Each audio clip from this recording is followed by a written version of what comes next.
The hum of cicadas filled the suburban cul-de-sac that morning. But the peace was broken when a white HOA enforcement truck rolled to a halt in front of the Miller residence. Jake Miller, a hardworking mechanic who had lived in the neighborhood for over a decade, stood in disbelief as the officer unhooked a clipboard and began circling his beloved Ford pickup. It was not just any truck, it was Jake's pride and livelihood. The same vehicle he used to haul tools for his weekend side jobs. And the same one he had rebuilt with his son in the garage.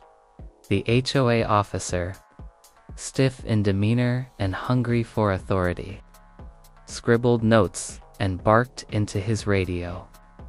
"This vehicle is unauthorized. Tow it immediately." Jake's stomach tightened. He knew the HOA rules were strict, but his truck was parked legally in his driveway. This was harassment, plain and simple. His neighbors peeked through curtains, watching as if a crime was unfolding. But no one dared to step forward. Then came the sound of a door opening from next door. A tall figure emerged, gray-haired yet imposing, his presence immediately commanding respect. Judge Robert Harlan, retired, but still a name that carried weight in every courthouse in the county. He had lived quietly beside Jake for years, often waving from his porch but rarely interfering in neighborhood disputes. This morning, however, his calm eyes sharpened.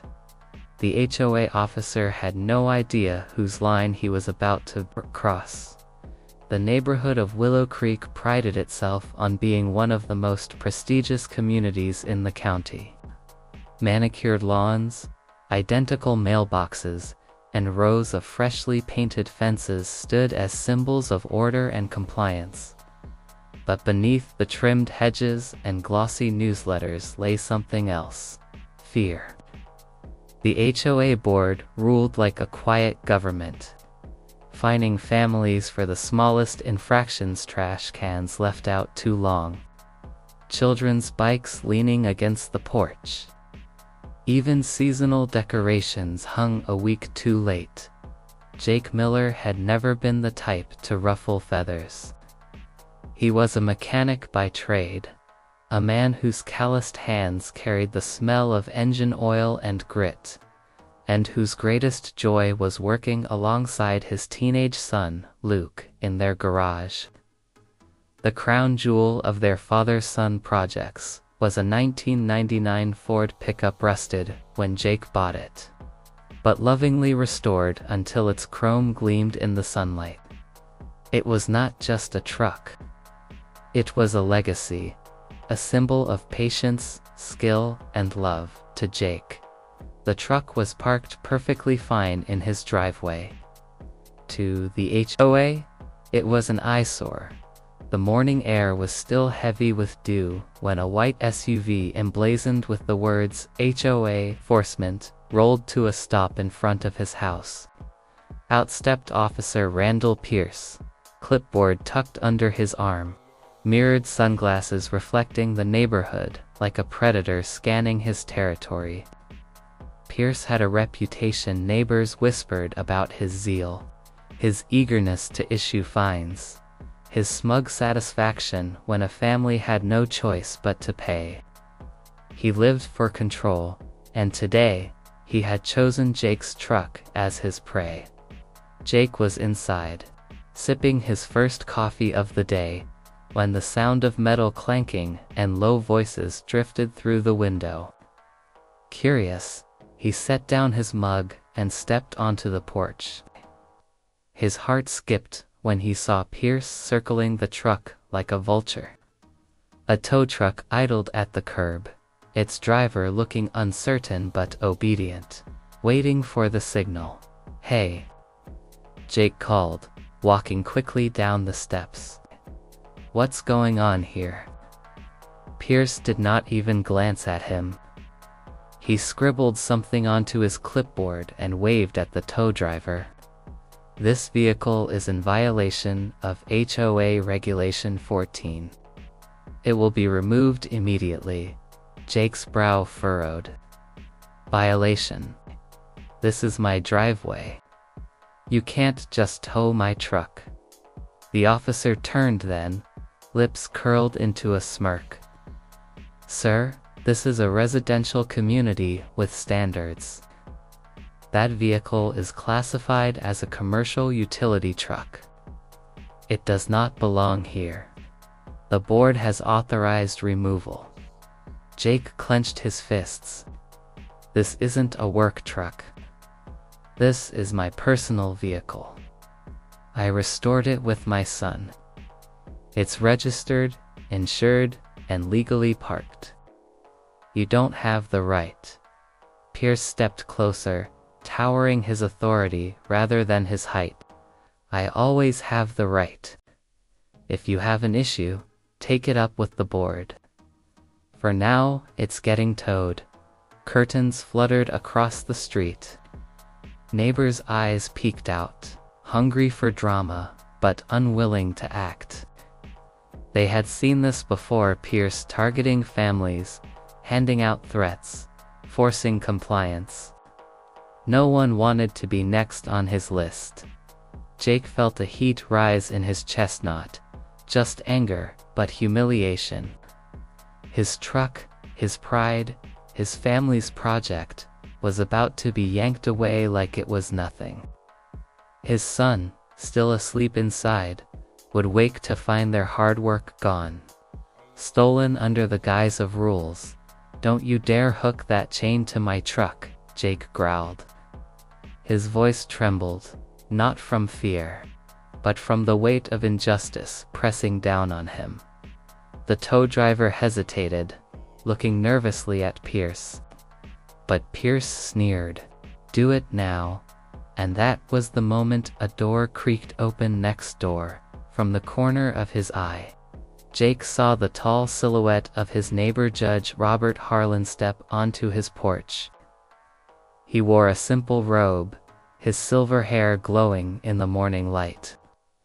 But his presence carried the weight of authority. Far beyond this coal-d-sack,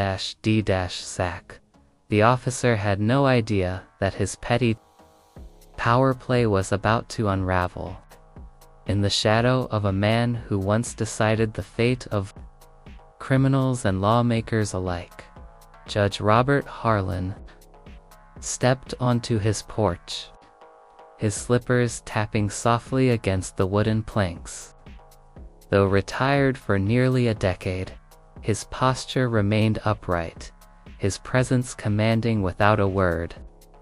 He carried no gavel, no robe of office, yet the weight of decades spent delivering justice hung about him like an invisible mantle. He looked at Jake first, then at the gleaming Ford truck, then at the man in the HOA uniform. His sharp gray eyes locked onto the clipboard clutched in Pierce's hands. "What's happening here?" Judge Harlan asked, his tone calm but edged with authority. Pierce turned, annoyed that someone had interrupted his performance of power. "This is official HOA business, sir. This vehicle is in violation of Regulation 14. I am within my authority to have it removed." The judge tilted his head slightly. "Regulation 14. Could you recite it for me, please?" Pierce blinked, thrown off by the request. "ETIT states that commercial vehicles are prohibited from parking in driveways. Trucks like this are not permitted in our community." The judge's lips tightened. "That's an interpretation, not law." Jake stood straighter, hope flickering in his chest. For the first time, he felt he was not standing alone. Pierce, visibly irritated, adjusted his sunglasses. "Sir, with all due respect, the board has the final word here. We don't need to justify ourselves to residents." The judge's gaze sharpened. You do when you threaten private property. Unless you have a court order or a legal statute backing your action, you are trespassing. The neighbors, emboldened by the exchange, began trickling out of their homes. Doors opened, slippers shuffled across driveways, whispers floated through the air. The sight of the judge standing so firmly against the HOA officer sparked a ripple of courage in the cul-de-sac. Pierce's jaw tightened. He wasn't used to being challenged, not in public, not with so many eyes watching. He puffed out his chest and said, "Sir, I don't know who you think you are, but this is my jurisdiction today." The judge's eyes flashed. "You don't know who I am." His voice cut through the air like a blade. "I am Judge Robert Harlan. For 30 years, I sat on the bench of this county. I know the law, and I know when someone is overstepping it." A hush fell over the crowd. Even Jake felt a shiver crawl up his spine. Pierce faltered. For the first time, his words caught in his throat.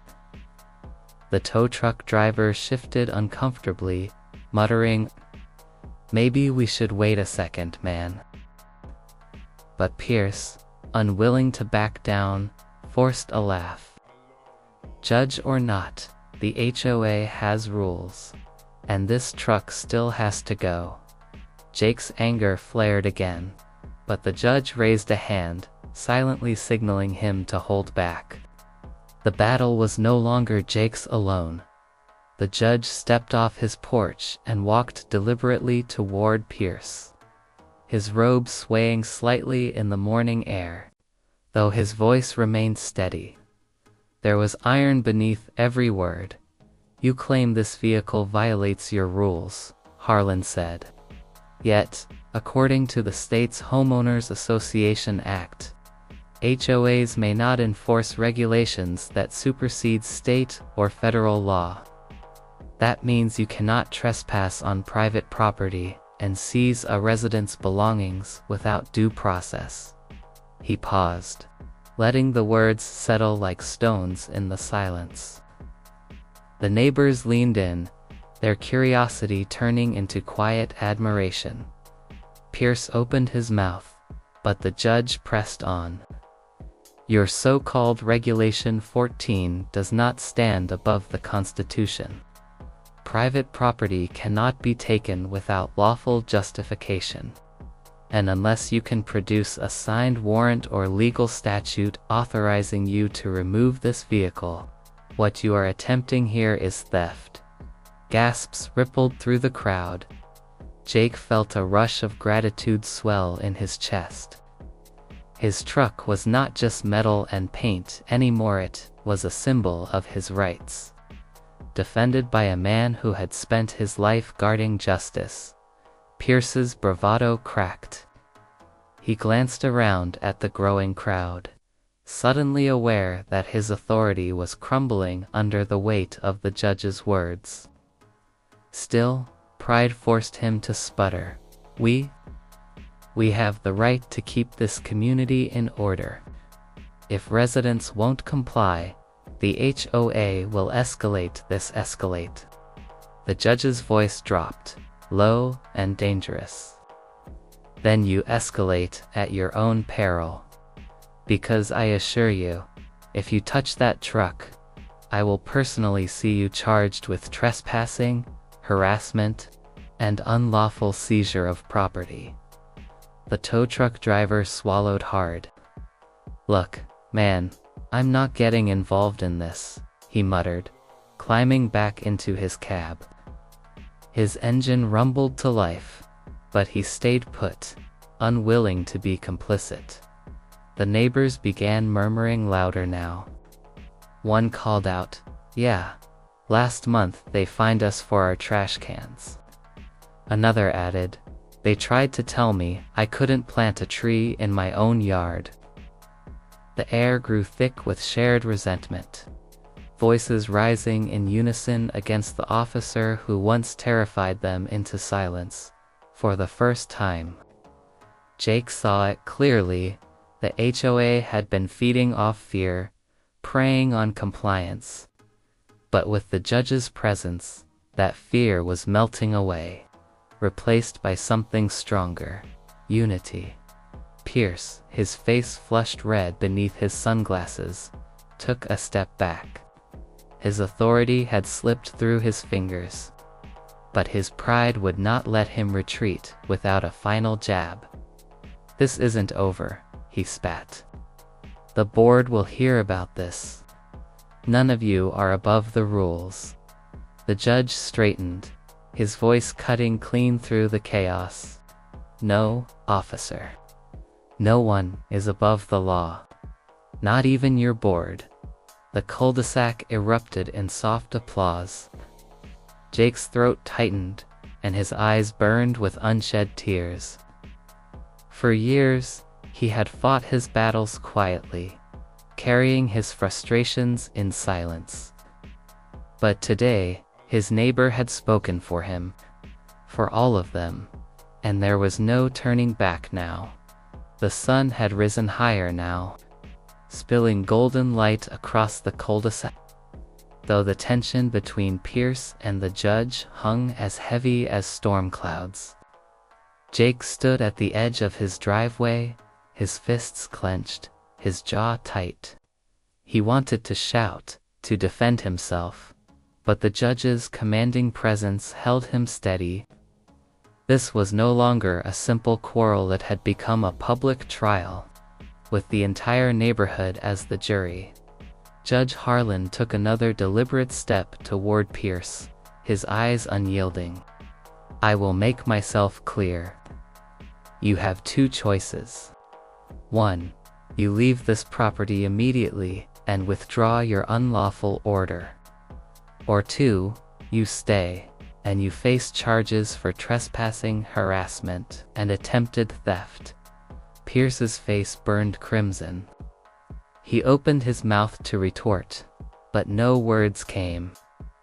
The strength he had wielded so confidently before the intimidation, the authority of the HOA emblem stitched onto his shirt, now felt flimsy under the judge's gaze. "You wouldn't dare," Pierce muttered finally, though the quiver in his voice betrayed him. The judge's tone sharpened. "I have spent 30 years daring, Officer Pierce. I have sentenced murderers, thieves, and corrupt officials. Do you truly think I would hesitate to bring justice to a petty officer abusing his power?" A ripple of murmurs spread through the crowd of neighbors, now bolder, now louder. An elderly woman spoke up, her voice shaking with memory. "Last year, he fined me $300 for leaving my grandson's bike on the porch," a father added. "He tried to tell me my daughter couldn't draw chalk art on the sidewalk. Said it violated community aesthetics." The complaints swelled like a wave, each testimony adding weight against Pierce, until he stood alone, stripped of his power. His sunglasses no longer hid the fear in his eyes. Jake stepped forward then, his voice carrying for the first time. "You've bullied this neighborhood long enough. My truck isn't going anywhere. Not ever." Pierce spun toward him, fury and desperation twisting his features. "You think this old man can save you? The HOA board has more power than you realize. You'll regret this. Every last one of you will regret it." The judge didn't flinch. He pointed a steady finger toward the tow truck driver. "Son, if you value your license and your freedom, you'll drive that truck away right now. This man has no legal grounds to involve you in his scheme." The driver didn't hesitate. He shifted the gear into drive, the tow truck rolling slowly forward before pulling away down the street. the rumble of its engine fading into the distance. It was over. The judge turned back to Pierce. You have 1 minute to leave this street. If you remain past that, I will call the sheriff personally. And when he arrives, you can explain to him why you thought intimidation was stronger than the law. The officer's bravado cracked completely. He glanced at the crowd, neighbors glaring at him, no longer afraid, no longer silent. His chest rose and fell rapidly as the realization sank in. He had lost. With a bitter curse under his breath, he snapped his clipboard shut and stormed back to his SUV. The door slammed. The engine roared, and in seconds he was gone, tires screeching as he sped out of Willow Creek. For a long moment, silence hung over the cul-de-sac. Then, slowly, applause began again. Louder this time, stronger. The neighbors, once timid and fearful, now clapped with genuine relief and pride. Jake turned to the judge, his throat tight. Sir, I don't know how to thank you. You didn't just save my truck. You stood up for all of us. The judge placed a firm hand on Jake's shoulder, his expression softening. Justice isn't about grand courtrooms and long trials, Jake. Sometimes it's about reminding people of their rights. Sometimes it's about making a bully remember he can bleed. Jake swallowed hard, the words striking deep. For years, he had carried the quiet burden of compliance, of keeping his head down. But now, he felt something he hadn't in a long time: dignity. The neighbors clustered around, voices buzzing with hope, with stories they were finally brave enough to share. The fear that had shackled Willow Creek had been broken. Not with violence, but with truth. And at the heart of it all, Jake's old Ford truck gleamed in the morning light, standing like a sentinel of freedom in his driveway, for a long while after Pierce's SUV disappeared down the street. The cul-de-sac buzzed like a hive that had just discovered its strength. Neighbors clustered in small groups, voices overlapping, trading stories of unfair fines, intimidation, and silent frustrations that had simmered for years. Jake stood among them, his hands resting on the hood of his truck. He felt as if the weight of years had lifted from his shoulders. No longer was his driveway just a patch of concrete, it was a place where he had stood his ground and been vindicated. Judge Harlan remained near the edge of Jake's lawn, listening quietly as the people spoke. His face bore the calm expression of a man who had seen the worst of humanity yet never lost faith in justice. When the murmurs quieted, he raised his voice, not loud, but firm enough to command attention. My friends, he began, today was not simply about a truck. It was about power misused, unchecked, and wielded without accountability. But what I saw here gives me hope. Because when we stand together, when we refuse to be cowed by threats, that power crumbles. The neighbors leaned in, their eyes reflecting a newfound courage. The HOA is not above the law, Harlan continued. You have rights they cannot take, no matter how many regulations they print on paper. If you've been wronged, speak. Document it. Challenge it. A system only thrives on silence when the people it governs forget their voices. An elderly man raised his hand timidly.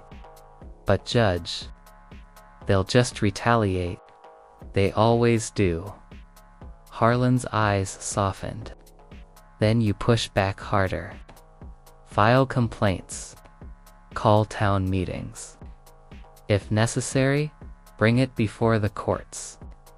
I may be retired, but I assure you, I know more than a few attorneys who would be glad to remind the HOA board what the law really says." A wave of murmurs rose again, this time not fearful, but energized. Jake felt pride swell in his chest as he watched his neighbors nodding, their spines straightening. The judge hadn't just saved his truck. He had ignited a spark of rebellion against injustice. Later that evening, Jake sat on his porch with his son, Luke. The truck gleamed faintly under the street lamp, a silent reminder of the day's victory. Luke looked up at him, eyes wide. "Dad, I thought they were going to take it. I thought we'd lose everything we worked for." Jake ruffled his son's hair, his voice steady but warm. "Son, sometimes life will try to take what you've built. People in power will push you around because they think they can. But if you know you're right, if you stand your ground, sometimes help comes when you least expect it." Luke smiled, though Jake could see the wheels turning in his young mind. Perhaps, Jake thought, today wasn't just about saving a truck, it was about showing his son what it meant to stand tall in the face of unfairness. In the weeks that followed, change rippled through Willow Creek. The neighbors, once passive, began gathering regularly, sharing their grievances openly. They drafted petitions, attended board meetings, and demanded accountability. Piece by piece, the iron grip of the HOA board loosened. Policies shifted. Fines were rolled back. The community remembered it belonged to the people who lived there, not to the officers who sought to control it. And through it all, the legend of that morning lived on, how one overzealous officer tried to tow a truck, only to be stopped by a retired judge who still believed in the power of truth. Jake often caught Harlan on his porch in the evenings, sipping tea as the sun dipped behind the rooftops.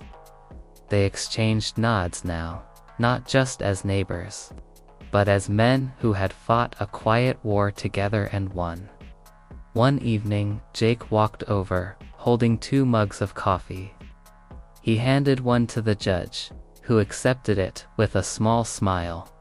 "You know," Jake said, glancing at his truck, "I used to think it was just a hunk of metal, but now, it feels like more." The judge raised an eyebrow. "Because it is more. It's a symbol of work, of pride, of rights no one can take from you without a fight." Jake nodded, his chest swelling with quiet pride. "Thank you for reminding me. For reminding all of us." The judge chuckled softly, his voice carrying the wisdom of years. "Never thank me, Jake. Thank yourself. Because in the end, it wasn't me who saved that truck, it was you and your neighbors. Standing together, the night air was still, peaceful once again." Jake looked at the glowing windows of the homes around him, each one filled with families no longer afraid. He looked at his son inside, sketching engine parts on a notepad, dreaming of building something new. And he looked at his truck, his legacy, his freedom sitting firmly in the driveway where it belonged.